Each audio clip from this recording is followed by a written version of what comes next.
I'm also a big believer in affirmations. Words can elevate you or they can kill you. No employee ever wakes up in the morning saying, I'm gonna suck today. But that's not the case. It's our perception. 3 out of 4 people have had a bad experience with the auto repair shop. The statistics are stacked against us.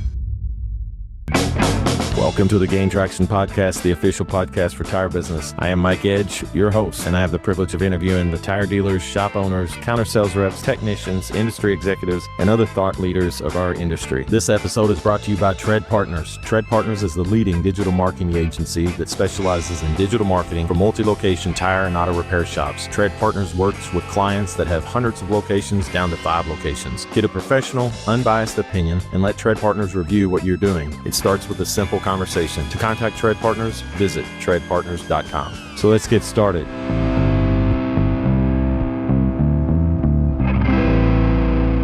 Hey folks, welcome to the Gain Traction Podcast, the official podcast for tire business.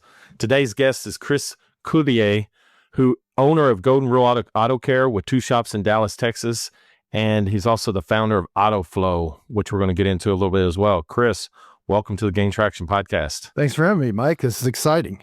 Yeah, well, Chan spoke highly of you. I guess he's been working with you for a little while. And then Craig, obviously, but 2 great guys you got working for you.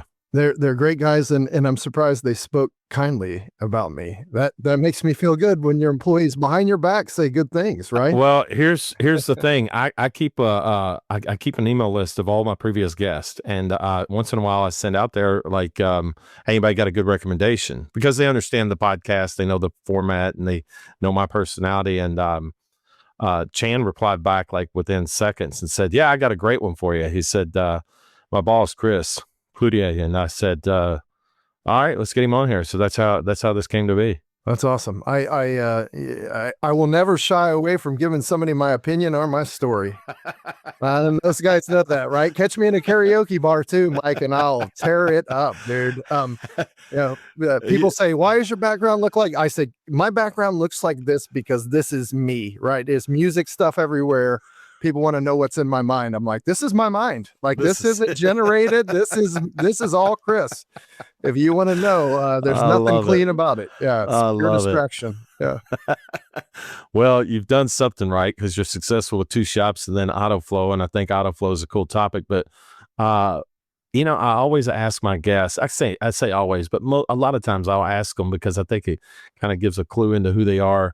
What's a mantra or something that you live by? And the title of your shops kind of says it all, Golden Rule. I mean, you just treat people where you want to be treated, right? That's it. I'm also a big believer in affirmations. I'm a big believer in just speaking to yourself in a positive way. Look, words can, people say words don't hurt. Oh no, words can elevate you or they can kill you, right? So I always pick a Bible verse too every year, and my latest one is Proverbs 3:5, and that's trust in the Lord with all your heart, soul, lean not in your own understanding, and He'll make your path straight.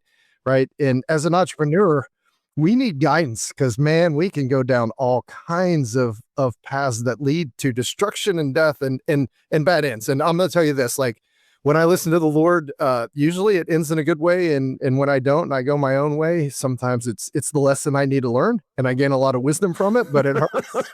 Right. And we always ask the Lord, give us wisdom, Lord. And then when we get it, we're like, no, not that kind of wisdom. No, not that one. Yeah, not that one. That's for him. Yeah, exactly. No, that's fantastic. Well, it is interesting because we can go down rabbit holes. I worked for a guy one time that made a really profound comment to me. We were dealing with some bad eggs. I mean, kind of prospects, clients, things like that. And I'm going back 20 years, but I'll never forget. It's got to be longer than that. I was in my 20s, so it's 25, 30 years ago. He said to me, "Don't go negative on the guy." And I'm thinking, why not? He is negative himself, and he goes, "No," he goes, "because then we go down that hole too, And he goes, I don't want to talk negative about the guy, because we still got to meet with him. We still got to talk to him." And he goes, "And that gets conveyed if you start feeding yourself that garbage." And man, I thought, okay, that was great advice. And I've tried to live by that. I mean, obviously it's hard when you don't like somebody, or you think they're, let's say they're an unjust person. I mean, you've got a legitimate reason, but even then, sometimes you can't escape relationships. You're stuck in relationships by default or whatever, and you got to do something, and you got to hang in there. And so it's kind of like, why be negative, right? Yeah, and I had a good advisor tell me this a long time ago too. He said, no employee ever wakes up in the morning saying, I'm going to suck today. I'm going to be the worst employee ever, right? But you think about that from an owner's perspective, a lot of times that's the way like we think oh my God, so-and-so's late again. But that's not the case. It's our perception, right? The employee wakes up, everybody pretty much wakes up, most people wake up wanting to live their life and do good, right? And enjoy their day, work hard in their day, be fulfilled in their day. But we get these, like you said, negative connotations, and it ends up affecting us in all kinds of negative ways. So yeah, I'm a big proponent in words and positive. I'm not always positive. Let me be perfectly clear, right? So they always say the guy who's, really strives to be positive is probably pretty negative. And I'm going to say, look, I'm not a glass half full guy or glass half empty guy. I'm the guy who I tell my employees all this time. It doesn't matter how much water you put in my glass. I'm staring at a desert right now. Right. So I don't care. Like this little bit of water doesn't matter. And I call that realist. That's I'm a realist, right? Yeah. I don't know where I read this. I thought it was funny as heck, but it was somebody that had put out there like, look, I'm not the half full glass or the half empty glass guy, but while you guys are arguing over that, I'm going to drink the cup of water. Yeah, right. Yeah, exactly. That's it. Right. I'm going after it. Forget it. Yeah, absolutely. Whether I'm supposed to have more or less, I don't know, but I'm drinking what I got. Let's go. Absolutely. Absolutely. Well, let's talk about how you got into the two shops. I mean, I know your brother and your partners, but this wasn't your career path originally. No, I'm a software engineer, graduated with a computer science engineering degree. Funny, I was going to go back to school. I was working for a big company, Southwest Airlines, as an engineer, and I was online going, man, what am I going to do? What am I going to do?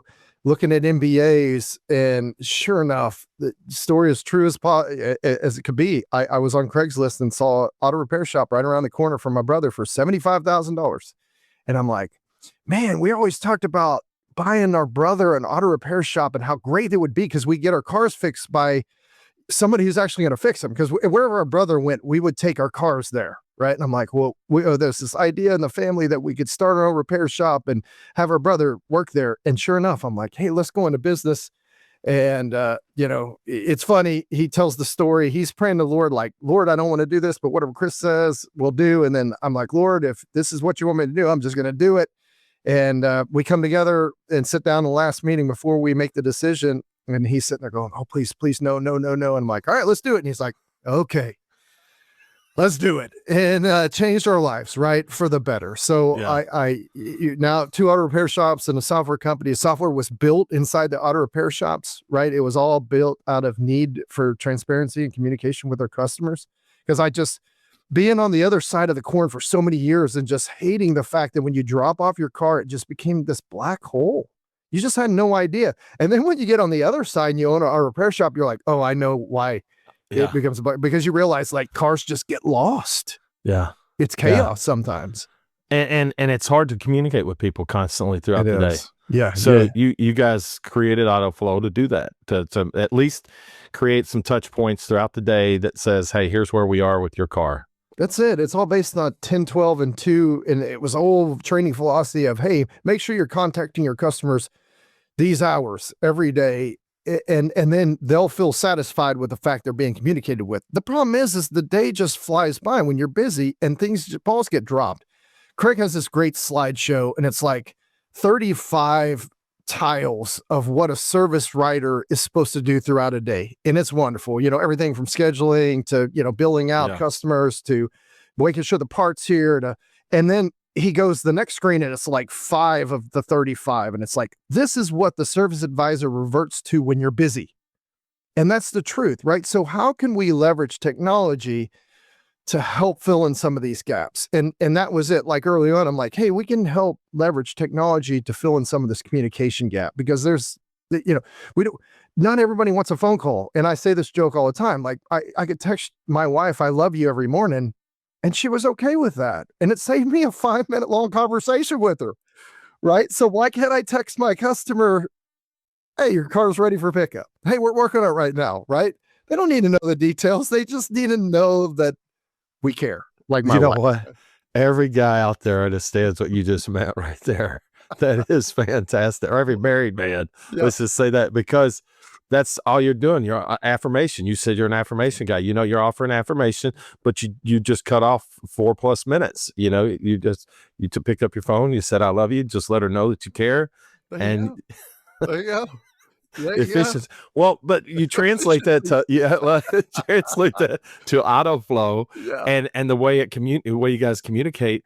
But seriously, I mean, you legitimately, every guy that runs a shop or has been involved with the shop understands that, those phone calls that you get from customers all day.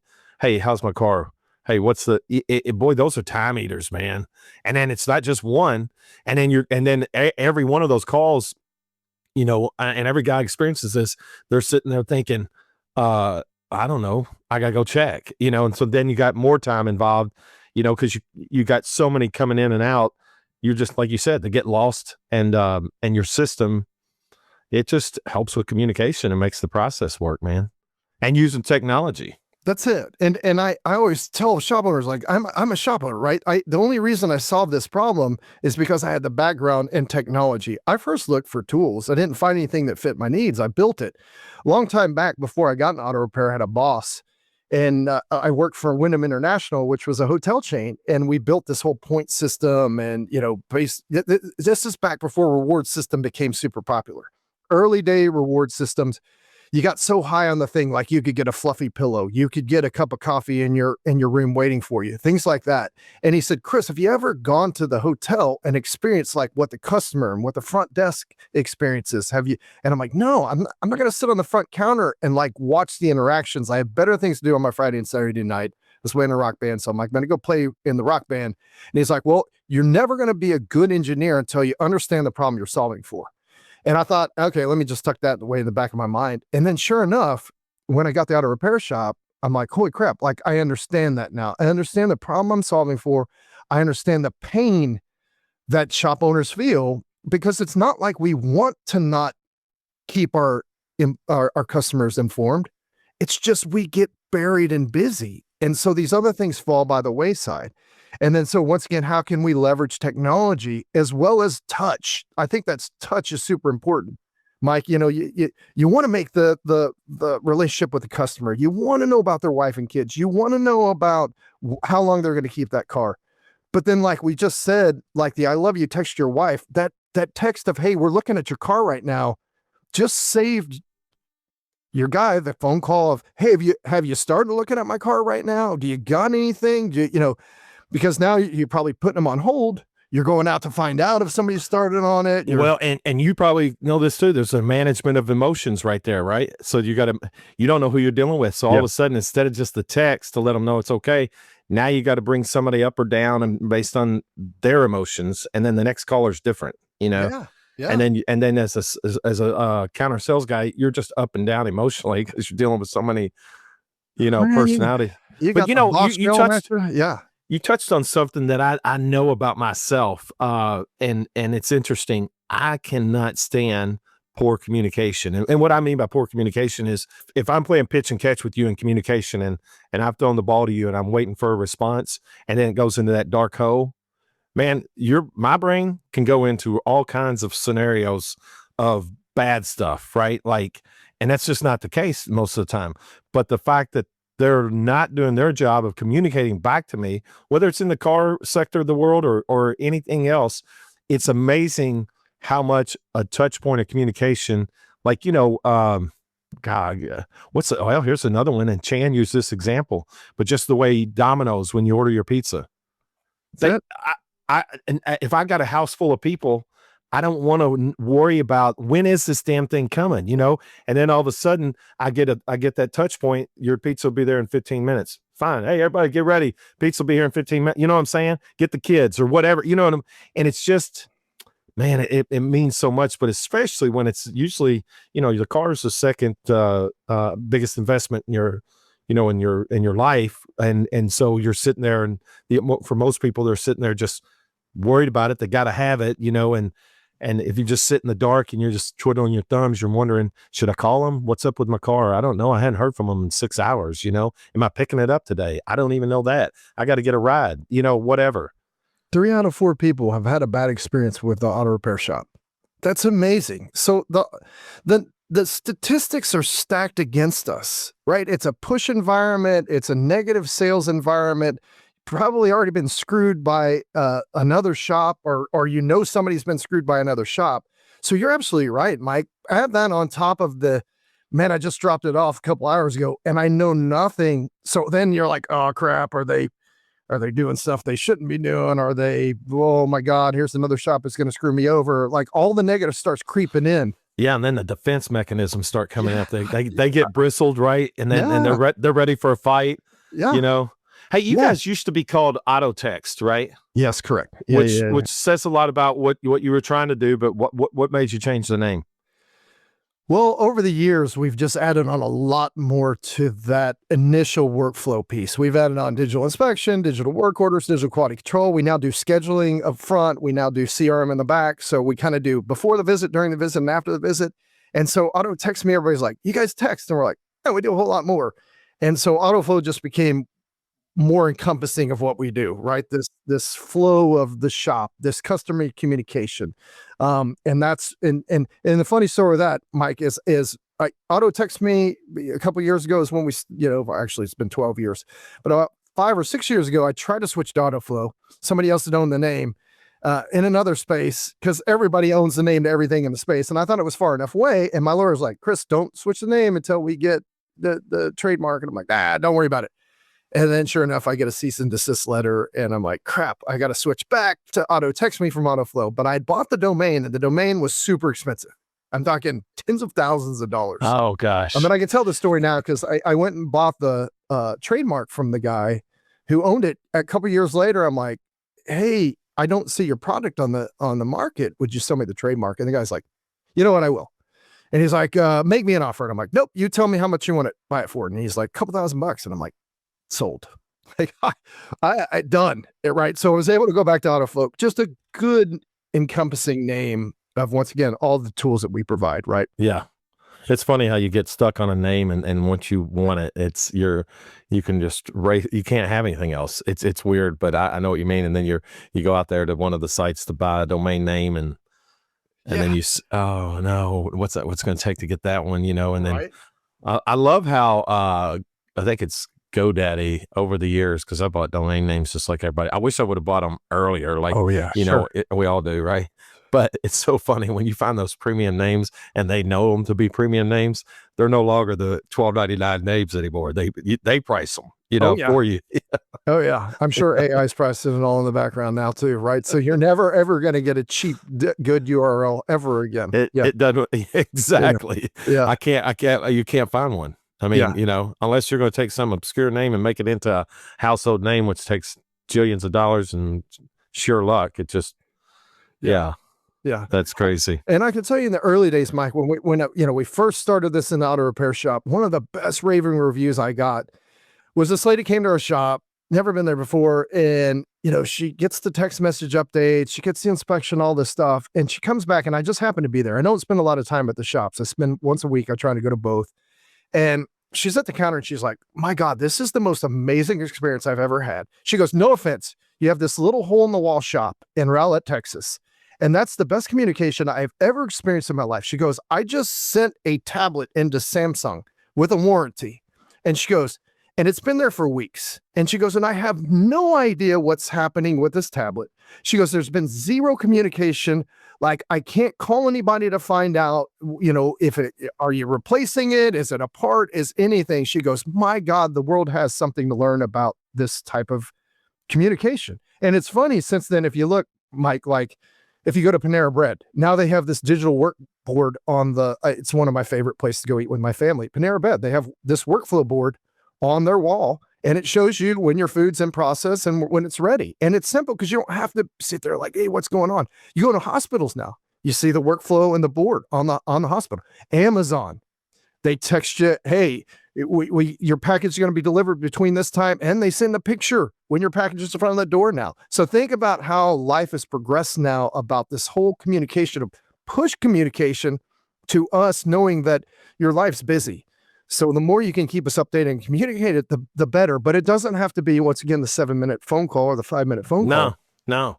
And nobody necessarily needs it or wants it. No. You know, it's interesting. You brought up Amazon. I'll never forget my boss, Neil Meyer, who owns Trade Partners, founder of both our companies. He said one time to a guy in the auto repair space that wanted a new website, he goes, or I think it was a tire shop, and they were talking about selling tires online and et cetera. But he goes, you realize, he said, I forgot the total context, but it was like, you realize you're competing against Amazon. And the guy goes, no, I'm not. You don't understand my business. He goes, yeah, I do. He said, what I'm telling you, anything online today competes against Amazon because they've made it 2 clicks and you've purchased with full communication all the way to that picture when that comes to your door. And they've done everything all the way. So guess what? When you go to another website, I don't care what it is that you're ordering or looking up, it all gets kind of graded against the Amazon experience because they've made it so easy. Oh, I agree. My son-in-law was laughing the other day. My daughter and both my daughters, they order off of Amazon all the time. Both of them are married. Both their husbands say, yeah, I think we get a package every day. But they will order anything off of Amazon. Like it could be a cooking utensil. It could be a food product. And I don't even ask them anymore, where'd you get it? Amazon. I mean, everything, you know what I'm saying? But that's that generation behind us that it's fascinating. They know, and it's so easy for them. Like if they want it, click, it'll be at my house, in 2 days. Yeah, I agree. And so our mindset, to your point about AutoFlow though, that's where our mindset is. And what you're bringing into the industry is this process of communication, and hopefully it elevates the user experience. And without question, like we've helped a lot of people now, and a lot of organizations, a lot of shops, and absolutely has elevated the absolutely, without question, the transparency alone. Like, we talked about that earlier. Just the point of knowing, and your car not being sucked in this black hole, it takes a huge, burden off of, customers when they're sitting there stressing over the fact that this is their second biggest investment and they need to get their kid to school or to soccer practice later, or they got to get to work the next day. Right. Oh yeah. No, it brings on a lot of stress, and I can't say enough about it. I was going to ask you too, your phone just went off there and it was a little music, but I was seriously, it's going, but I was sitting there thinking, what do you do for fun? You still play in a band? I spend time with my wife and kids. Both my daughters play soccer, and they play travel soccer, and my wife's a soccer coach, and I still play soccer. So we're a soccer family. Watching them play soccer and get to play every once in a while is probably the majority of what I do. I work a lot, so I don't spend a lot of time in leisure. Every once in a while, I'll pick up the guitar. Every once in a while, like I said, I'll rip up a karaoke bar. Still strum it in front of the TV every once in a while. But yeah. What's your go-to karaoke song? Probably Black Crowes, the Black Crowes song, or I like depending on the audience. I could even go Britney Spears if I just want to shock people and just writhe on the floor and look like a fool. I will do like Genie in a Bottle, and people would just be like, dude, that guy's an idiot. And I'm like, the point about karaoke is not this. I tell people all the time when karaoke bars, like, you're not going to remember me tomorrow. Oh no, I will. Now the video you made might go on the internet somewhere, but nobody's going to watch it. They're not going to care, right? Oh, that's so funny. Well, I got a good friend about it. His go-to song at karaoke, this is hilarious because he's a big burly guy, and he has a big beard. So picture this, and he sings "Lady in Red." Oh yes, oh yeah, absolutely. But it's priceless when he sings it, and he's got a really good voice, and it is so funny to watch the room, and everybody's like, "What?" And then they see him singing it. Oh, that's awesome. He exaggerates it too. I mean, he has a blast doing it, but he's like you. He goes, "Who cares?" I mean, yeah. Yeah. I go to too many karaoke bars where people care. I'm like, it doesn't matter. You're going to win an audition here. Yeah. This is not the place to take it serious. No. You'll get a kick out of this. So we've got a VFW in our town, and It's just a great place to go, and they have karaoke. But man, when you sing, and there's a lot of old great veterans in there, and their wives and their family and everything. But man, when you go to some of the older patriotic songs and you sing them, like some what's that song Merle Haggard sings? If you don't love it, leave it. Yeah. You know what I'm talking about? Yeah. Yeah, and several of that generational stuff. Yeah. Man, I can command the whole audience all of a sudden. Yeah. It's just Yeah. like it's That's a funny. blast. Yeah. And it's still like $2 beers at this place. It's ridiculous. Awesome. Yeah. Awesome. But well, let me ask you this. You got any great stories? I always like to ask people stories. It gives a little insight into the I don't know, the guest and maybe your experiences. Any funny stories that you've had work related? Man, I tell you, it's, all my nostalgia goes from like my employees and stories about how I meet my employees and some of the funniest stories I have. I'll tell you one guy I hired who was a sport guy. He's not with us anymore, but I met him in a hot tub in Colorado. My wife and kids were there. And it was in some qualifier. yeah, it was in some hot springs. And this guy is during COVID and just during COVID, me and my wife and kids, we're outdoors people. So we're like, we just refuse to stay inside. Yeah. So we took a trip up to Colorado and we're sitting in the hot springs and there's this guy there with his wife with this very young child. And we're like, hey, what do you do? Oh, we're traveling to California and my wife's a traveling nurse and she's getting paid extra to go to, to California, travel nurse. Back then, you could make a lot of money. And I said, well, what are you doing? He goes, well, I did IT, like support for the hospital she was working at last. And I go, really? I go, well, what are you going to do once you get there? And he goes, well, I really don't have anything to do. And I go, well, hit me up. And when you get there, and I might have a job for you. Sure enough, he hit me up. I hired him as a support guy, stayed with me for a while. Another one of my employees who still works with me, and he's kind of one of our C-level execs now. His name's Scott. I don't know if you met him too, but you love him too. Great guy. I met him on a park bench during COVID. Right. And once again, wife and kids are there. We're outside and he's there with his grandson. And hey, what do you do?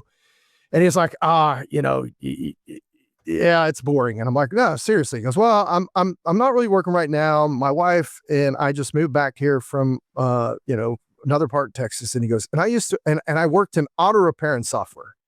And I go, all right, well, I'm going to tell you something even more weird. I actually own a company in auto repair and software. And he goes, no, you don't. And I said, sure enough, I do. And I go, hey, hit me up and on LinkedIn and I might have a job for you. And sure enough, I hired him and he's still with us this day. And like those kind of stories to me, when I meet Chan, I met him. I'm going to tell you, Chan, our story real quick, because Mike, I'm full of a lot of stories. But when I met Chan, it was one of the first conferences I went to. And this is AutoTextMe. And I'm this small guy in this booth. And Chan's working for Repair Pal, which is a big company. And he comes by and he goes, what do you do? And I showed him the workflow and all this. He goes, this is amazing. And he runs off. And then he comes back and he's got two people in tow. And he's like, check this out. This is so cool. Chris, tell him what you do. And I told him. And then he runs off again. And he brings back more people. And he goes, Chris, this is great. And he goes, what else do you do? And I'm like, yeah, I'm an auto repair shop owner. And he's like, oh, that's awesome. He goes, well, hey, I work for Repair Pro. You ought to think about my product. Before I knew it, I'm signing up with this guy, right? I'm buying his service. But Chin, it wasn't like he was trying to convince me that he was a great person to buy his service. He genuinely loved what I was doing. And that's Chan, right? If you get to know Chan's like this guy who he's interested in you, loves what you do. And ever since then, I'm like, this guy's the greatest sales guy I've ever met in my life. Plus, he's just a nice guy. He's a genuine guy. He's contagious. He's contagious, man. And now, he works with me and he's just, he's just a good dude. And, man, those are some great stories for this reason. You started out this thing talking about just trying to, wake up each day and then you do the yearly thing of just trying to live through a scripture verse and then you live by it. And then, the interesting thing is it's the living word. So it never gets old, right? I mean, every day it can be a little different for you. Like you get a different tweak or something, or God plants some other seed for you. But I also believe that in connections and relationships, like it's not accidental. That you run into these guys in the most awkward spots. I mean, like hot tub. How'd you know you were going to run into your support guy in a hot tub in Colorado? I mean, what? Are you kidding me? Yeah.